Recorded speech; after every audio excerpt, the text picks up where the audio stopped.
इलाके के आम शख्सियत ने एम पाकिस्तान पीपल्स पार्टी मीसा मीर शबीर अली खान बेजारानी बिरानी बिरादरी के चीफ मुकदम राजा गौसबख्श खान बेजारानी JUI अगवान मीर शाहजैन खान बेजारानी मीर शाहनवाज खान बेजारानी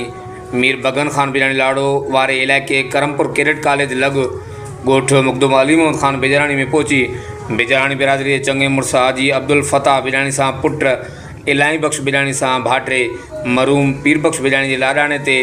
दुख ऐं ताज़ीअ जो इज़हार कयो ऐं फौजी नौजवान के रूह के ईसाले सवाब लाए दुआ पिणु घुरी। इन मौके ते मुकदम अहमद खान बेजारानी मुकदम अली मोहम्मद खान बेजारानी ऐं ॿिया समें माण्हू पिणु मौजूद हुआ।